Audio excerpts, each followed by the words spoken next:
अस्सलामुअलैकुम। शुरू अल्लाह के बबरकत नाम से जो बड़ा मेहरबान नहायत रहम करने वाला है। Welcome back to the Hashmi academy. मैं हूं नूरुल इस्लाम हाशमी, आपका बायोलॉजी टीचर। और आज का हमारा टॉपिक है chapter number 18 reproduction, second year biology. Reproduction का लफ्ज़ी मतलब उर्दू में अगर हम करें तो ये होता है जिनसी तौलीद। जिनसी तौलीद मतलब नई बॉडी पैदा करना, नया जिस्म पैदा करना, न्यू ऑर्गेनिज्म पैदा करना। बहुत ही आसान लफ्ज़ों में बताऊं तो रिप्रोडक्शन को हम कह सकते हैं कि ये एक ऐसा प्रोसेस है जिसमें नस्ल बढ़ाई जाती है, नस्ल बढ़ाने का प्रोसेस है।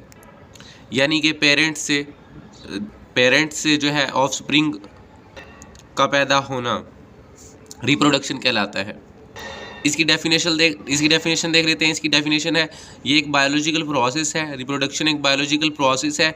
और इसमें होता क्या है बायोलॉजिकल प्रोसेस में produce of offspring from the parents से न्यू ऑफस्प्रिंग का पैदा होना, न्यू ऑर्गेनिज्म का, न्यू बॉर्न का, न्यू बेबी का पैदा होना, that is known as reproduction. और ये रिप्रोडक्शन होती क्यों है, रिप्रोडक्शन करते क्यों है? रिप्रोडक्शन इसलिए की जाती है ताकि सर्वाइवल ऑफ स्पीशीज़ हो सके, यानी कि इस दुनिया से स्पीशीज़ ख़त्म ना हो जाए, स्पीशीज़ जो है बढ़ती रहे, नस्ल उनकी आगे चलती रहे, इसलिए ये प्रोसेस होता है रिप्रोडक्शन का। रिप्रोडक्शन की टाइप्स हैं, दो टाइप्स हैं, asexual and sexual reproduction. Asexual reproduction और सेक्सुअल रिप्रोडक्शन दोनों का कंपैरिजन शॉर्ट में पूछा जा सकता है। आइए देख लेते हैं। एसेक्सुअल रिप्रोडक्शन, इसमें सिंगल पेरेंट इन्वॉल्व होता है, यानी कि ओनली वन ऑर्गेनिज्म जो है इन्वॉल्व होगा, दो इन्वॉल्व नहीं होंगे। जबकि हम सेक्सुअल को देखें तो इसमें बोथ पेरेंट्स इन्वॉल्व, दो पेरेंट्स जो है इन्वॉल्व होते हैं। जब सिंगल पेरेंट इन्वॉल्व होगा तो जाहिर सी बात है वहाँ पर गैमेट्स नहीं बनेंगे, क्योंकि स्पर्म और जो हमारे पास एग होता है या स्पोर्स होते हैं वो जब मिलेंगे नहीं और वहाँ पर कोई गैमेट फार्मेशन भी नहीं होगी।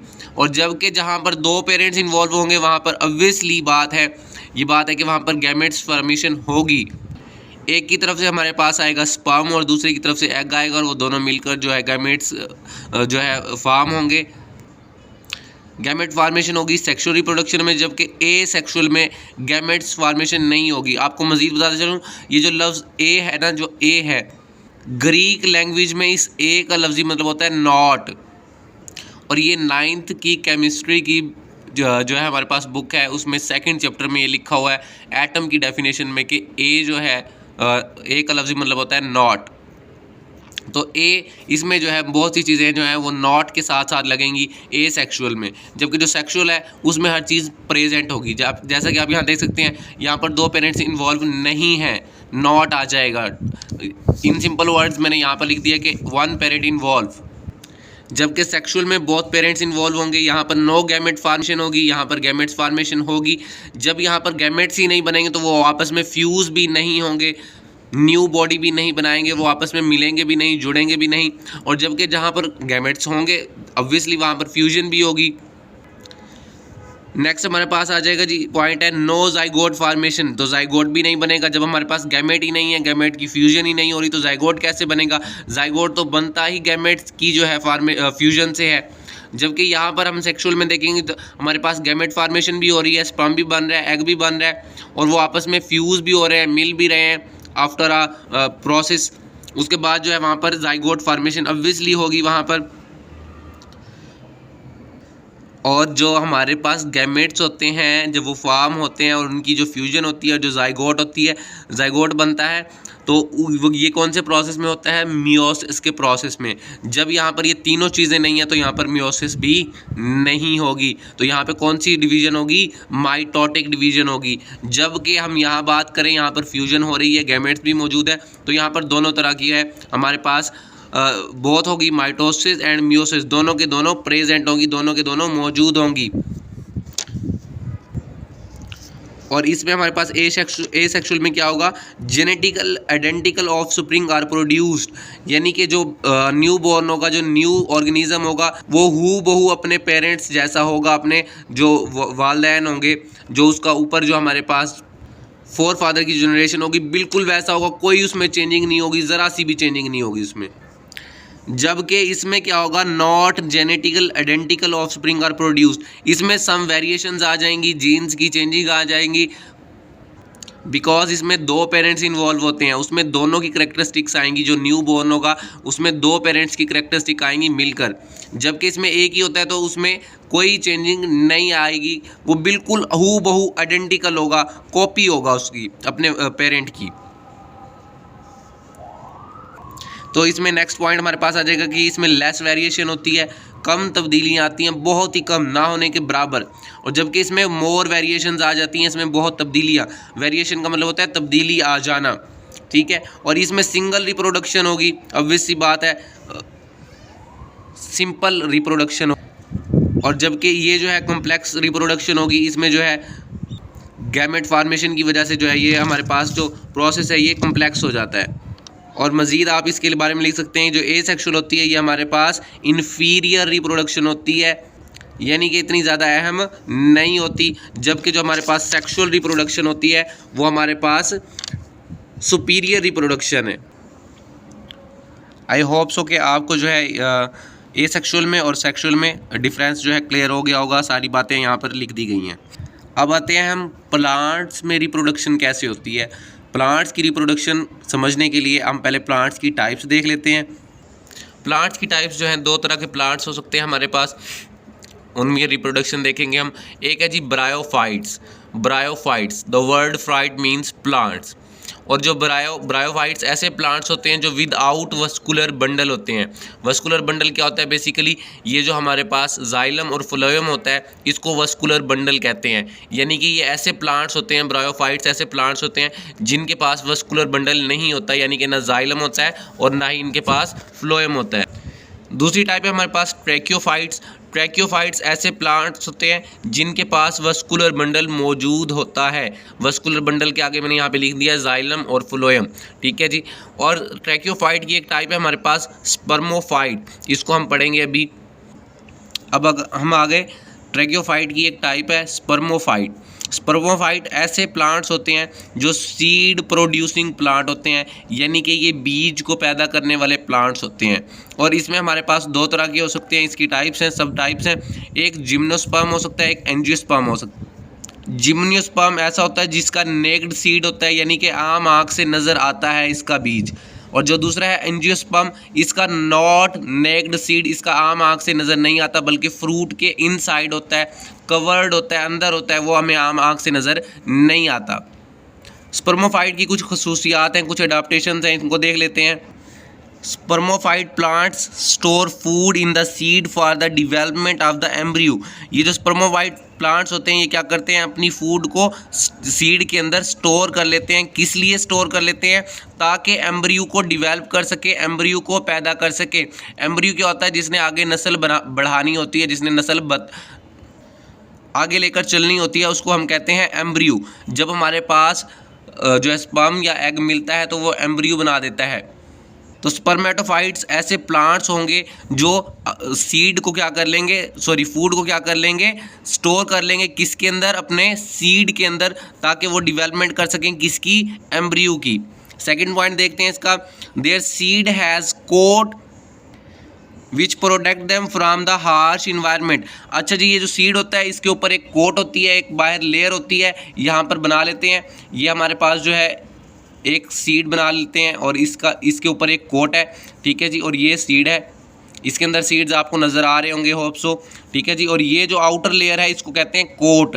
कोट होती है आउटर कवरिंग, जो किसी चीज़ को प्रोटेक्ट कर रही होती है। जैसे हमारा कोट जो है हमें सर्दी से प्रोटेक्ट कर रहा होता है, ठीक इसी तरह से इस सीड का जो कोट है, आउटर लेयर जो है, वो इस सीड को क्या कर रही है, प्रोटेक्ट कर रही है हार्श इन्वायरमेंट से। अगर कोई भी जो है इन्वायरमेंट में किसी भी तरह का जो इसको नुकसान पहुंचाने का जो अमल पैदा हो सकता है तो उससे प्रोटेक्ट करती है।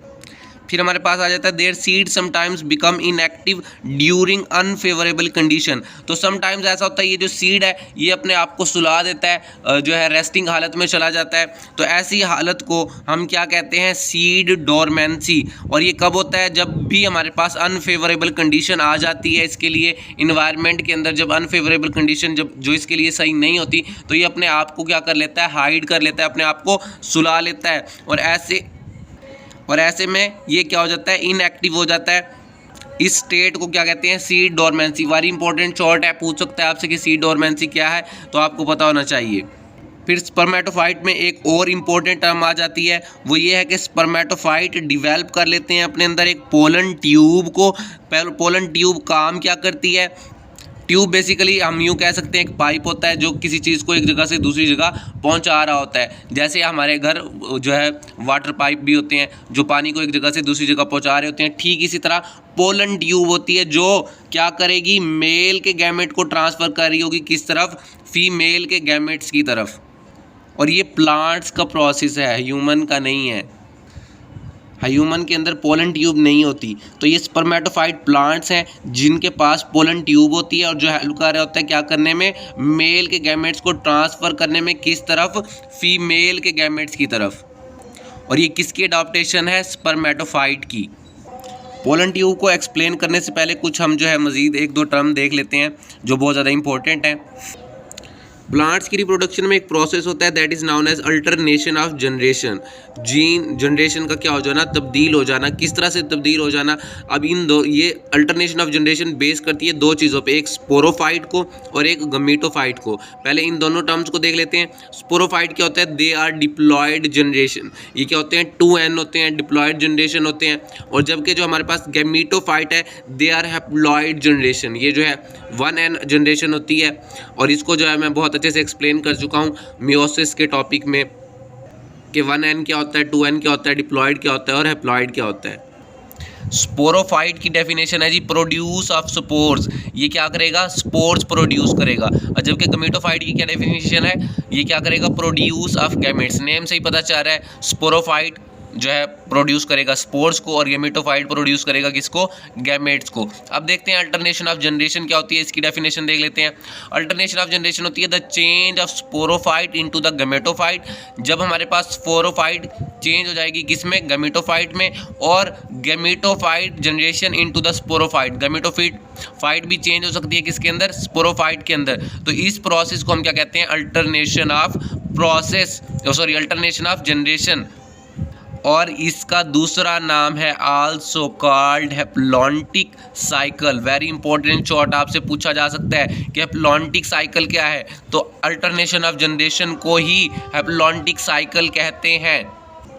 अब आते हैं हम लोग वापस अपने पोलन ट्यूब पे, जो कि हम स्पर्मेटोफाइट के अंदर पढ़ रहे थे। तो पोलन ट्यूब क्या है, पोलन ट्यूब के बारे में मैंने अभी बताया। पोलन ट्यूब एक ऐसा पाइप होता है जो हमारे पास मेल गैमेट्स को ट्रांसफ़र करता है फीमेल गैमेट्स की तरफ। मज़ीद इसके बारे में आप कुछ बातें बता रहे हैं। तो ये है, it acts as a vehicle. ये एक जो है व्हीकल की तरह एक्ट करता है, which transfer male gametes towards the female gametes. ये बात मैं आपको ऑलरेडी भी बता चुका हूँ कि ये क्या करता है, मेल गैमेट्स को ट्रांसफ़र कर देता है किस तरफ, फीमेल गैमेट्स की तरफ। और ये इवॉल्व पैरेलल होती है किसके, हमेशा सीड के। जो हमारे पास पोलन ट्यूब होती है ये कहाँ पर होती है, इवॉल्व एग्जैक्टली कहाँ पर होती है, पैरेलल ऑफ द सीड। और ये क्या करती है, मज़ीद स्पर्मेटोफाइट को success in the pollen tube. ये जो स्पर्मेटोफाइट का प्रोसेस है ये कंप्लीट किस में होता है, जाकर किसके ज़रिए से होता है, स्पर्मेटोफाइट का प्रोसेस कंप्लीट होता है हमारे पास जाकर पोलन ट्यूब की मदद से। पोलन ट्यूब का स्ट्रक्चर बना हुआ है, सेंटर में इसके सबसे जो है आपको ये नज़र आ रहा होगा पेन से बना हुआ है, इसको बोलते हैं मेगास्पोर। और इसको कवर किया होता है एक लेयर ने, that is known as ovule, जिसको जो बाद में कन्वर्ट हो जाता है किस में, सीड में। ओव्यूल कन्वर्ट हो जाता है किस में, सीड में। और नेक्स्ट जो ये आउटर लेयर आपको यहाँ पर नज़र आ रही है, ये इसको कहते हैं ओवरी। ओवरी बाद में कन्वर्ट हो जाती है किस में, फ्रूट में। अभी हम लोगों ने पढ़ा था यहाँ पर स्पोरोफाइट और गैमेटोफाइट। इसका एक शॉर्ट यहाँ से मिस हो गया है, उसको मैं बता देता हूँ दोबारा से।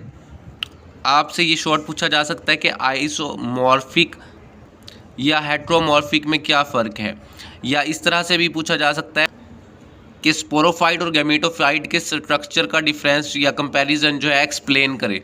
तो आइसो का लफ्जी मतलब होता है सेम और मॉर्फिक का मतलब होता है स्ट्रक्चर। आइसो का लफ्जी मतलब होता है, लिटरल मीनिंग होता है सेम, और मॉर्फिक का लिटरल मीनिंग होता है स्ट्रक्चर। हेट्रो का लिटरल मीनिंग जो ग्रीक में बनता है वो है डिफरेंट, और मॉर्फिक का मतलब है स्ट्रक्चर।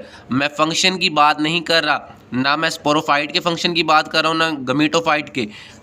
स्पोरोफाइट का जो फंक्शन है वो क्या है, प्रोड्यूस ऑफ स्पोर्स, और जो हमारे पास गमीटोफाइट का फंक्शन है वो है प्रोड्यूस ऑफ गमीट्स। लेकिन अभी मैं बात कर रहा हूँ स्ट्रक्चर की, उनके शक्ल की, ठीक है। आइसोमॉर्फिक, आइसो का लफ्जी मतलब होता है सेम, मॉर्फिक का मतलब स्ट्रक्चर। तो इसकी डेफिनेशन हो गई कि ये हमारे पास सिमिलर स्ट्रक्चर वेजिटेटिव होगा, सॉरी सिमिलर वेजिटेटिव स्ट्रक्चर होगा किसका, बोथ स्पोरोफाइट और गमीटोफाइट का। और जबकि जो हमारे पास हेट्रोफाइट है, हेट्रोमॉर्फिक है, मॉर्फिक का मतलब स्ट्रक्चर है और हेट्रो का मतलब डिफरेंट है। तो अगर हमारे पास डिफरेंट हो जाएगा वेजिटेटिव स्ट्रक्चर किस चीज़ का भला, स्पोरोफाइट और गमीटोफाइट का, दोनों का, स्पोरोफाइट और गमीटोफाइट का जब वेजिटेटिव स्ट्रक्चर डिफरेंट हो जाएगा तो उसको हम क्या कह देंगे, हेट्रोमॉर्फिक। होप सो आपको टॉपिक समझ आ गया होगा। अगर आपको कोई कन्फ्यूजन है या आपका कोई भी क्वेश्चन है आप मेरे से पूछ सकते हैं। मज़ीद अगर आपको PDF में इनके नोट्स चाहिए तो आप कॉन्टैक्ट कर सकते हैं, और आपका कोई भी क्वेश्चन है आप कमेंट बॉक्स में लिख सकते हैं। बाकी लेक्चर्स भी अपलोड किए जा रहे हैं, 9th की बायोलॉजी के भी अपलोड कर दिए गए हैं, और सेकेंड ईयर की बायोलॉजी का chapter number 21 cell cycle complete upload कर दिया गया है। अगर आपको कोई भी कन्फ्यूजन है आप कांटेक्ट कर सकते हैं। अपना ख्याल रखें, दुआ में याद रखें। मिलते हैं नेक्स्ट लेक्चर में। अल्लाह हाफिज़, फ़ी अमानिल्लाह।